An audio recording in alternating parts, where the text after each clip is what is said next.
Hi, it's a pleasure to meet you. I'm doing great, thank you. How about you?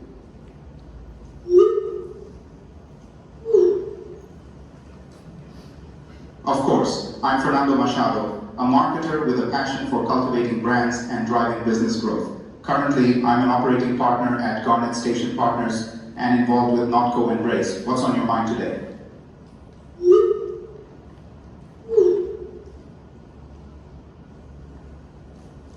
Sure. One memorable project was the Real Beauty Sketches campaign for Dove. It was groundbreaking and impactful. Another highlight was infusing creativity into Burger King's marketing, like the Whopper Detour campaign. Each project brought something unique, making it hard to pick just one favorite.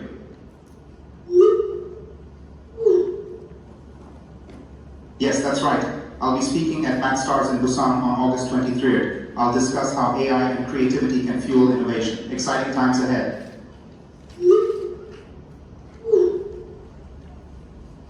Absolutely. I'll talk about the opportunities AI brings when combined with human creativity. We'll look at how to leverage AI, not just for automation, but to enhance creative processes. The aim is to inspire innovation and new ways of thinking.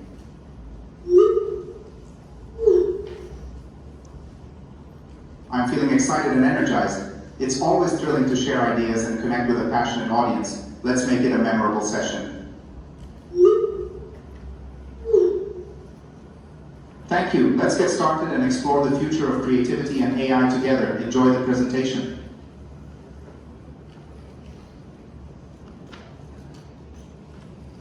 Well, pretty interesting, right? So, let me invite our speaker once again with just a little bit of human touch, okay? So, let me invite Mr. Fernando Machado, operating partner of Garnet Station Partners. Please welcome him with a big round of applause.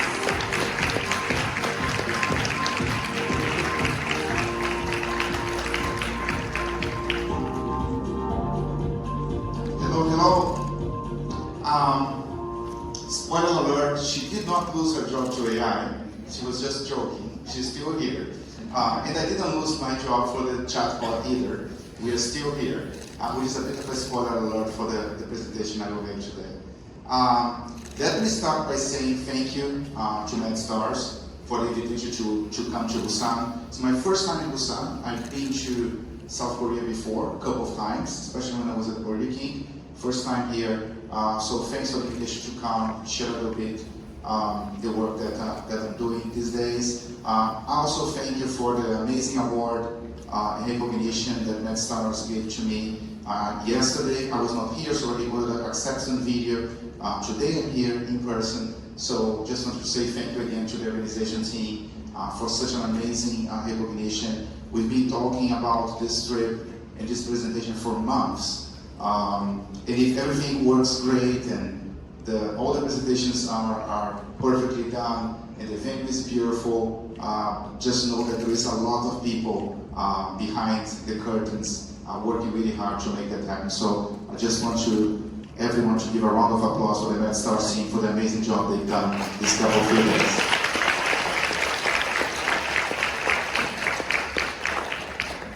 So, if I'm going too fast, you guys let me know. If I'm going too slow, you guys let me know. I'm trying to speak as clearly as I can. The AI chatbot did speak more clearly than I normally do because of my accent, but I will try my best here. So I'm Fernando Machado. The AI chatbot already preempted some of the things I was about to say. I'm Brazilian, that's why I have this kind of funny accent. And I grew up in Brazil. Started my career working at Unilever.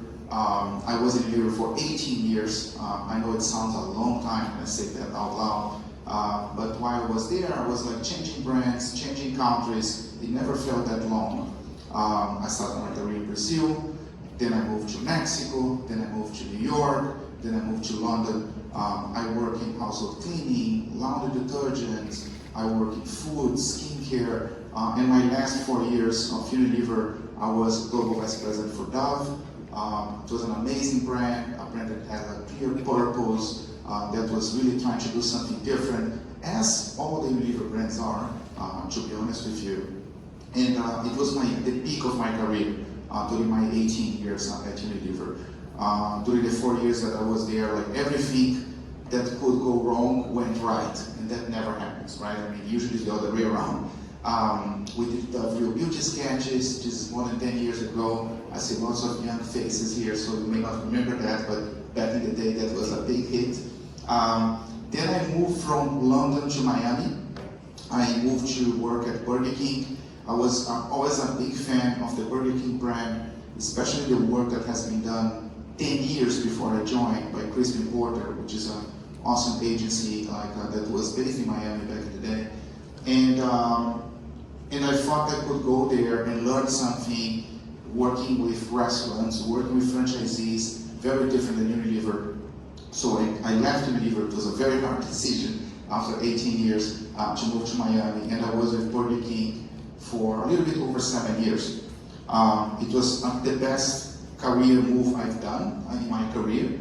I mean, I've learned a lot. I met lots of amazing people, and we did some really memorable work while I was there. I felt that I needed to do something that was purely digital. I mean, I did a lot of digital transformation, but I had never worked on something that was purely digital. Activision Blizzard came to talk to me. I always loved video games. I felt it would be a good opportunity to tell my mom that all the video games that I played paid off somehow. So I decided to go to Activision Blizzard. I was there for 2 years. I've learned a lot, especially when it comes to performance marketing. And I felt that I wanted to do something different again. I felt like, honestly, I felt that I wanted to diversify. So I became CMO for Nautical, and I'm not going to talk about Nautical now because the whole presentation will touch on that.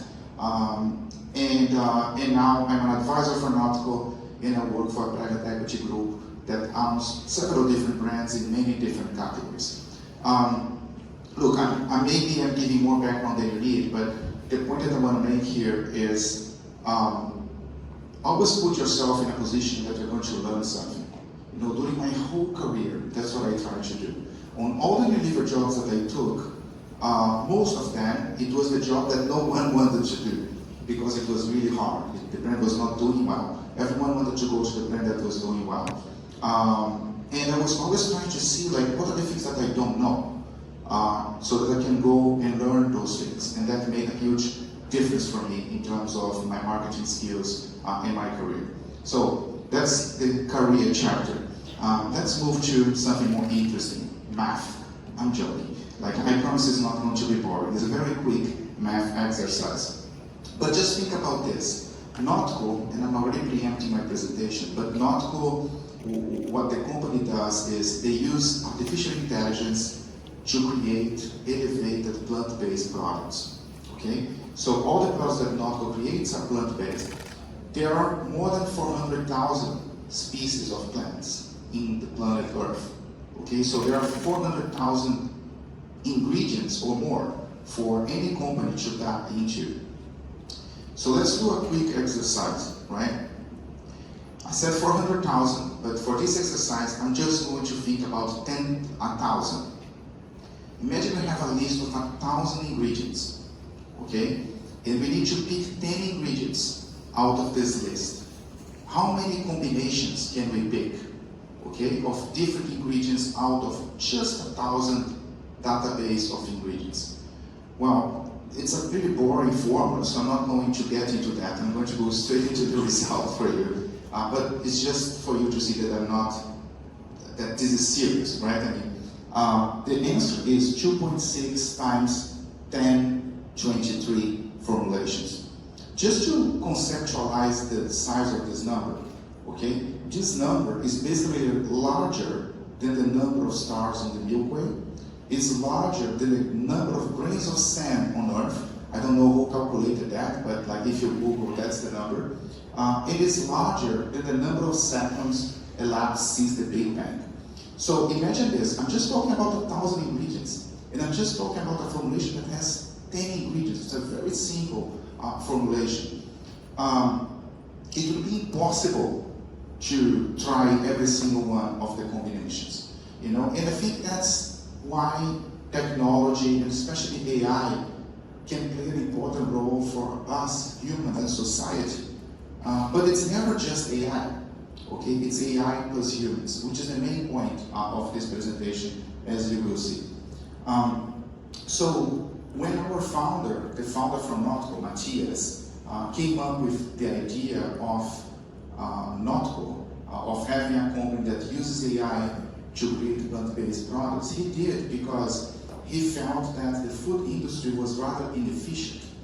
It was inefficient on the way they formulate the products, and it was inefficient in terms of the environmental impact that the formulation and the production of those products can cause to the planet. So he asked, and by the way, that's the mantra of the company. We are always asking why not? Like, why can't we do in a different way? In fact, all the products from Notco start with not.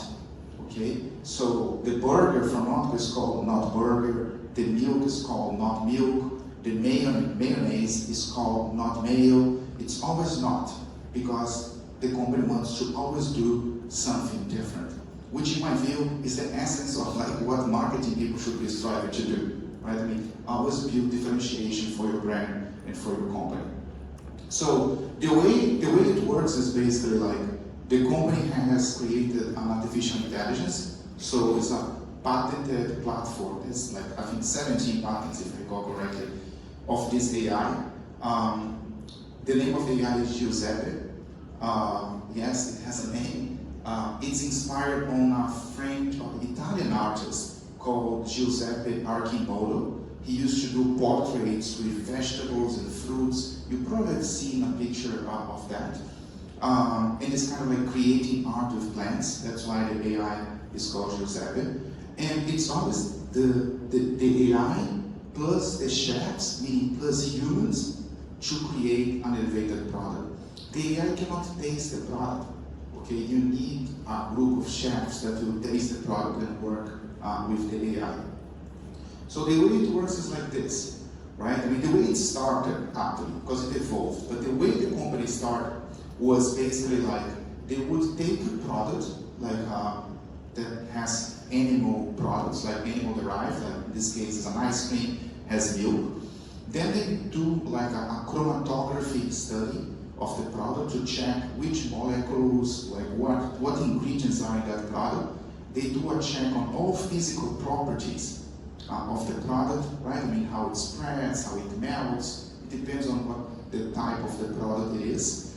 They put all that in Giuseppe, and then Giuseppe recommends 5 different formulations. The chef takes those recommendations to the kitchen, prepares the formulation, tries, sometimes we even do a consumer panel, and gives feedback to Giuseppe. And Giuseppe, formulation number 3 was the best one. And then Giuseppe, with that information, recommends another 5.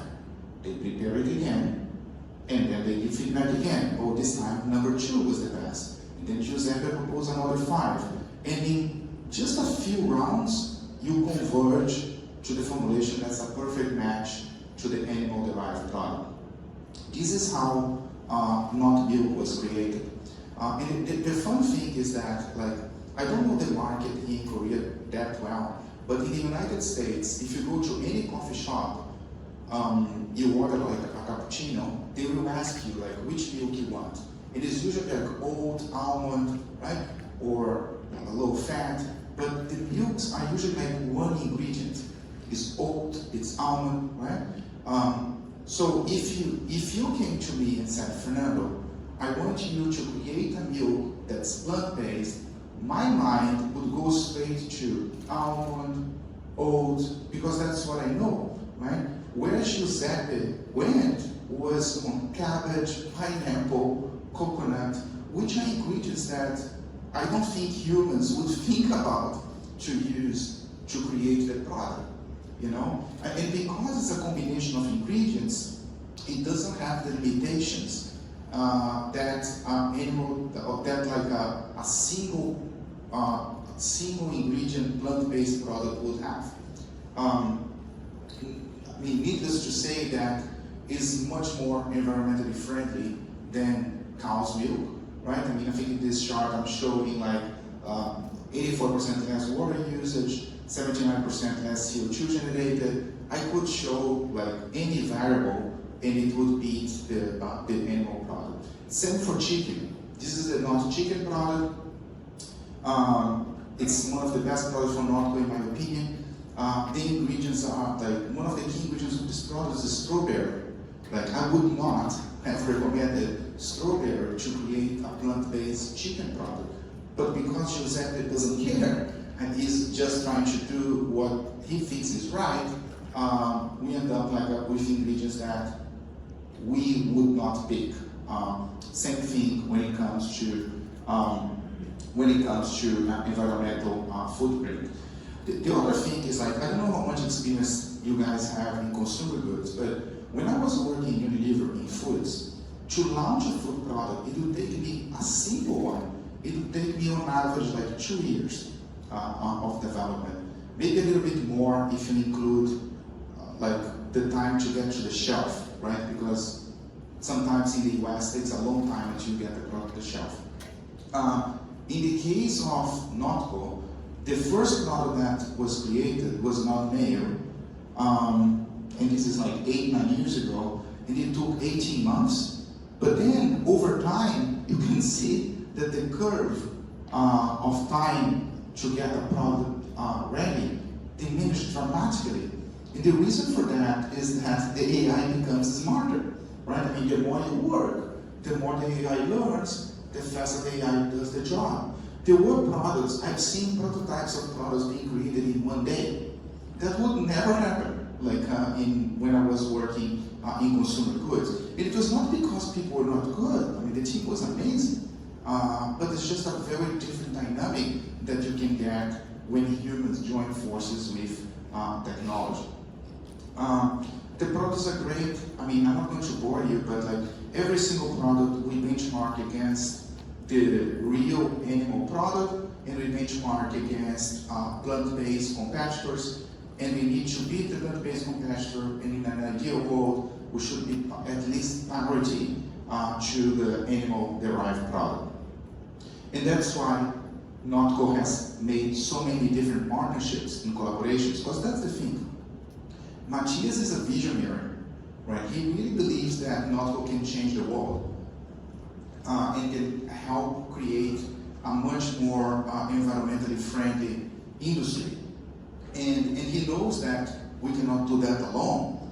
Like we need to partner with other brands to create a bigger impact. So we have partnerships with Starbucks, we have partnerships with Dunkin' Donuts, we have partners with Shake Shack.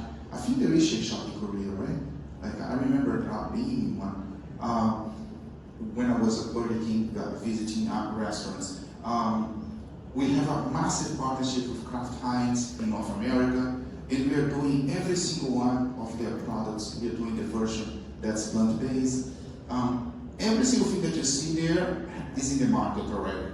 Like the mac and cheese is doing really well, and as you can see, it's co-branded, right? It's not just the Kraft Heinz brand, it's co-branded with Notco.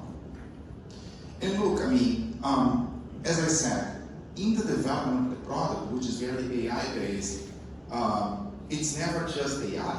AI cannot do it alone. Yeah, like it's always the chef in AI. And then, after we develop the product, there's another part which is important. I think it's really key the role that the marketing team plays in terms of getting the word out there, right?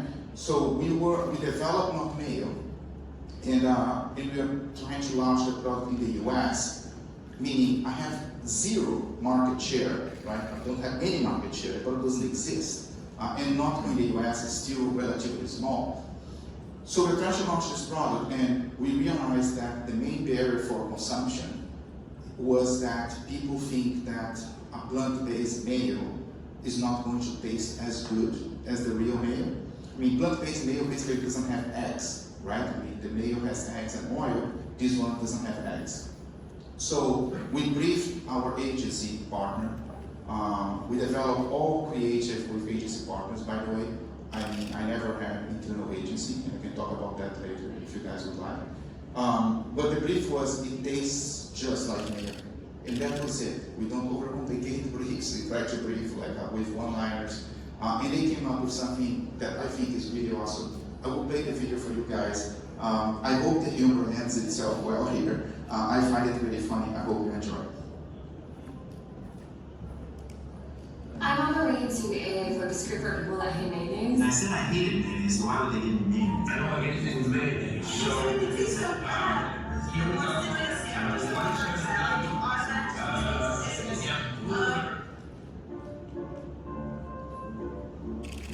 All right, welcome to the Taste Test. How you feeling? My mission in life is to avoid mayonnaise. You came in and said we won't be eating mayo, and I don't believe that for a second. A cheeseburger. Is that mayo? I promise you'll my eldest son's bite, but it's not mayo. I'm not trying to be a but I'm staring at it, and it's clearly mayonnaise. 1, 2, and 3. This is mayonnaise. It's not mayo. It's definitely mayo. Tastes like bad memories. Pie makes me feel sick. Yeah. How do you like the cheeseburger? You don't like it. How's it taste? I'm tripping out. It's mayo. How is it not mayo? That's not mayo. I promise you, this is really not mayo. That looks like mayonnaise. You don't look well. You okay? I'm not doing this no more. This is sadistic. It is sadistic production. That's not mayo. Okay. What's it taste like? Mayonnaise. It's lousy. It's Okay, thank you.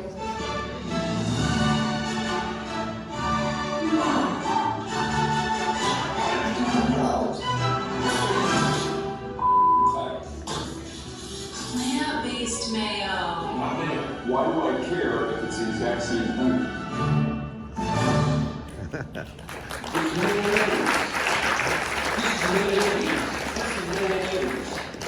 It's mayonnaise. This is mayonnaise. Yeah, so that was a really fun project to work on. It did really well in the US. We got a ton of press, we got a ton of talkability. It's not an expensive film to do, it's all real. We got a gold lion income, we got a silver lion income for a startup that people don't know, right? I mean, it's very hard. When you're a very well consolidated brand, it's a little bit easier to accomplish those things. Yeah, and the partnership with Kraft Heinz is doing really well. It's getting recognized as propelling Kraft Heinz to be one of the most innovative companies last year. And we are going further. You know, like I think it's important to understand that as the AI learns and learns, we realize that we can do more things, that we can do different things, that we don't need to just match to an animal product that already exists. This is a project that I really, really enjoyed being part of. I will explain a little bit and then I'll just play the video. But we were trying to create materials to show our partners our technology, to show what the technology is able to do, because we want to do more partnerships, right? I mean, there is a strong B2B component for Notco. And we try to identify which animals are in the list of endangered species because, among other reasons, because humans eat them, right? I mean, and we identified the pangolin, we identified the shark, we identified the turtle, and we decided to create something special for the turtle. I will play this one because I think it's really, really cool. It's a bit shorter than the first one, and I hope you guys enjoy. I think it does a really good job of explaining what, how Notco is using AI pairing with humans to create amazing innovation.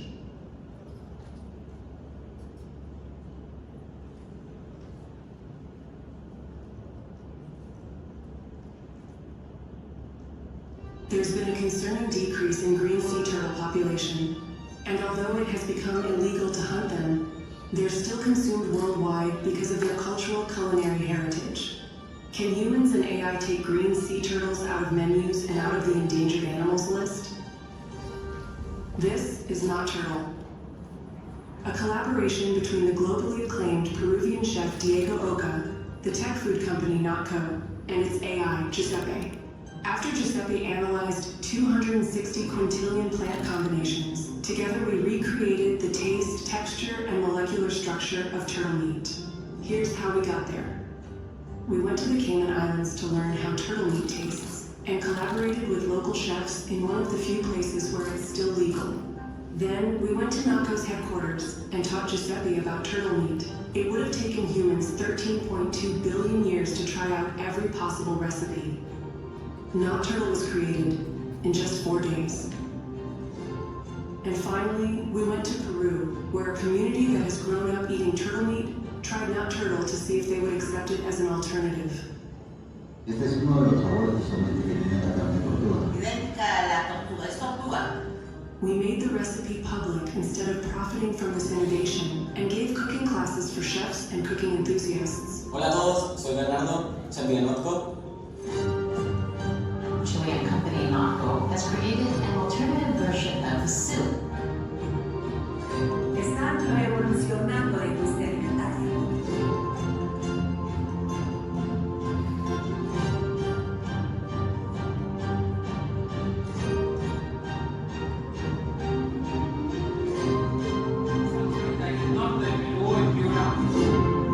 Bien, nosotros también sentíamos tristeza porque dicen que ella lloraba pues cuando lo mataban.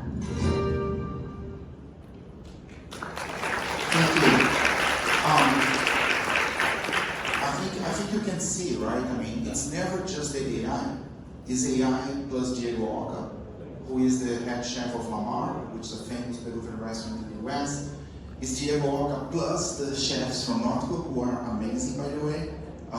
We have R&D chefs, we have AI chefs, and through that collaboration, we were able to create something really special in 4 days. 4 days from nothing to get to the product. You know, like it's just amazing what the technology can do. And I could go on and on. I don't think my clicker is helping me a lot. Maybe the table can flick it too for me. Yeah. So thinking about milk, you know, like this is the blue and red one is a 2%. The other one is Oatly. It's a very famous brand in the US and in Europe. I don't know if they're present here. In Korea, but it's basically like oat-based milk, and it's not great when it comes to foaming. You know what I mean? Like we did the test in terms of latte art, like what you can draw, like with the foam of the milk. And this is not me trying to show you a picture that doesn't look good. Like this is how it looks, right? And we wanted to create a plant-based milk that was not single ingredient, but that could perform better in terms of latte art, and we did. You know, like, and the way it's done is basically like Giuseppe, like we put all the variables on Giuseppe, Giuseppe proposed a formulation, we prepared a formulation, and we had a panel of baristas, like people who work in the coffee shops, judging like the foam, and then we would use the feedback from the baristas to provide feedback to Giuseppe, and then he would do it again and again and again. And I could go on and on about if you can flick it through for me there on the back. I could go on and on about the claims of the product. It's just like a much superior product in terms of the characteristics of the product, in terms of the functional claims that you can make. Can you go one more? Oh, I'm going to try. Thank you. No. It's all good. You can flick it through.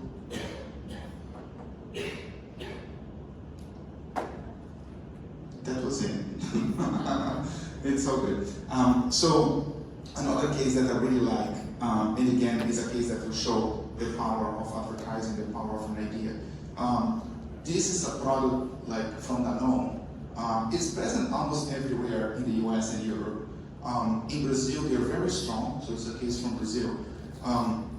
It's a protein shake, you know, like people who are training, doing exercising and want to lose weight and gain muscle.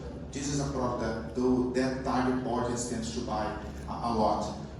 And we are trying to launch a product to compete with them, right? I mean, we had like almost like no market share, and we wanted to steal share from the Danone. Can you flick it over for me on the next one? Yeah, and then this is like, again, you don't have to read this, I know it's a nice shirt, but this is the back of pack, like the label on the back of the product from Danone.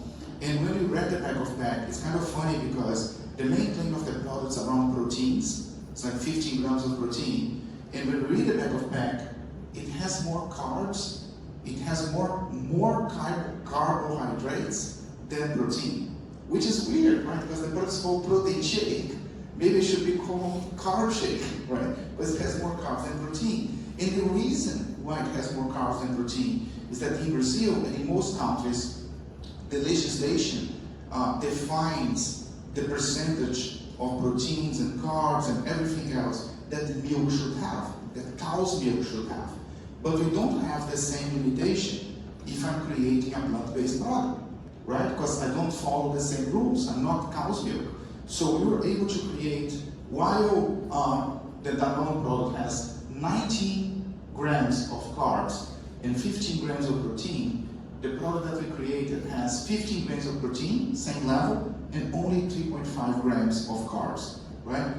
So when we had that, when we were looking at the back of pack with our agency partner, they said, oh my God, like they are protein fake, they're not protein shake, right? And I mean, depending on which country you are, advertising directly against a competitor is acceptable or not acceptable. There are cultures that like it, cultures that don't like.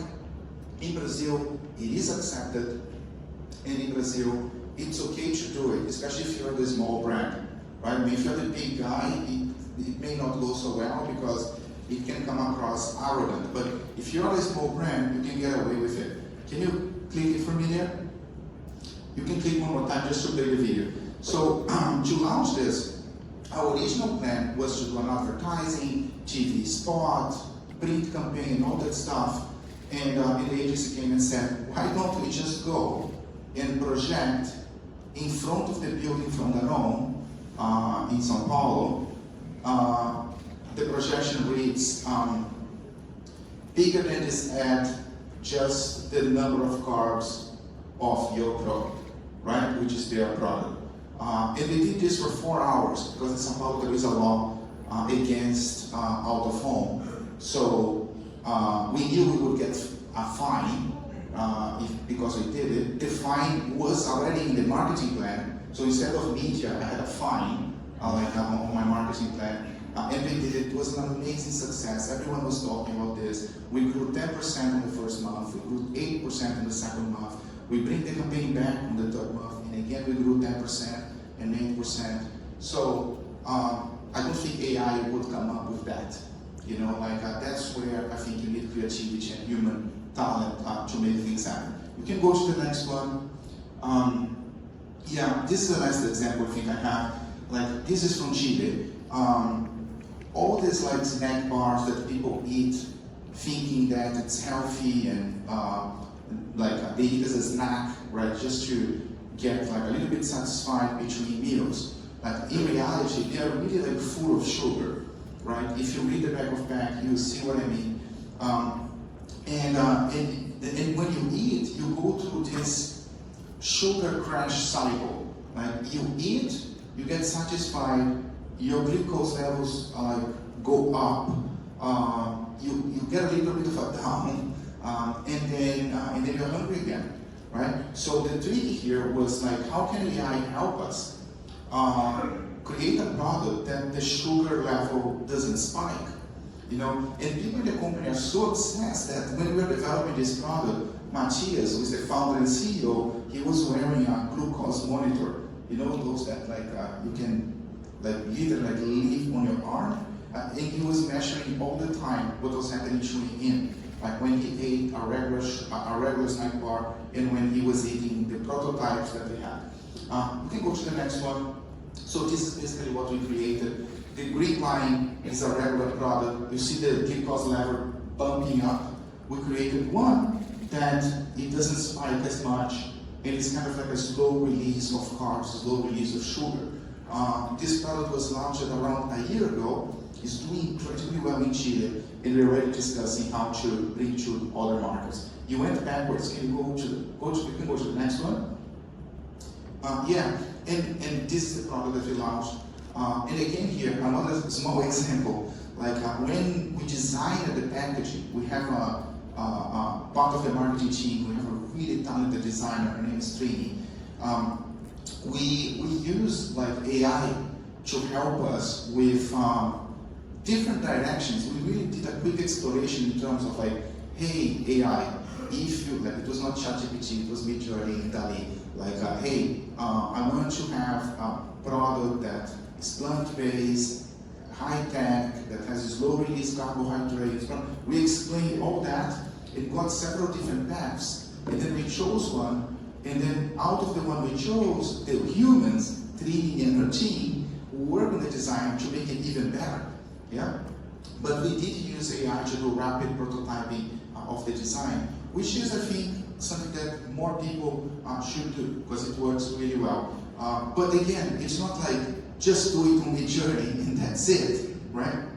It's really like use so that you can get to something that's decent, and then you can take that with humans and improve. And I think that the final result here is pretty cool. Can you go to the next one? Yeah, and I think AI will continue to evolve. You can jump to the next one. Yeah, so just to wrap it up, right? You can flip one more. Yeah, so this is the cover of The Economist from, I think it's from a year ago, more or less. It's from April of last year, right? I mean, whether AI is an angel or evil. And look, I mean, I'm very biased because I'm Brazilian, so I'm hopeless optimistic about things. But like, I see AI as a tool, you know, like, and just like any other new tool, especially when it comes to technology, we need to define the regulation, the legislation, and all those things. Same when social media came up. Like, I think that in social media, there are still things that need to be better defined. That's a different presentation. But like, I see much more upside and downside. You know, like, I see AI being able to help us humans find solutions in terms of healthcare. I see AI helping us with solutions in terms of economics. I see so much upside, you know, like, not with just like a little small example of what AI can do. And you can go to the next one. Yeah, so the same around the same time that cover came out, like, there were another, I don't even know the number of covers about the environment and sustainability, right? And in our case, AI is showing the way, is showing how we can improve the impact we make to the environment. That's basically like the story of Notco. So you can go to the next one. I think this is my last slide. Yeah, and keep asking why not. You know, like, why not do it differently? Why not find a way to collaborate with technology? You know, like, I don't think, like, I've been working as an advisor for Notco now and before the CMO, so in total around like 2 years.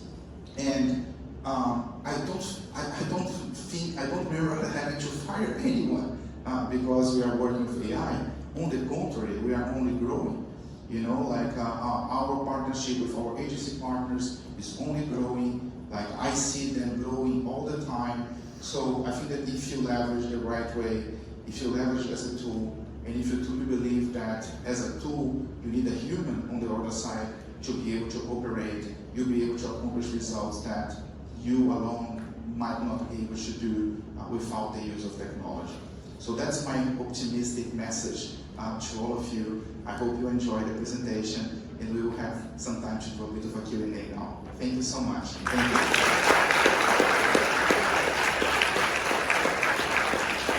Well, thank you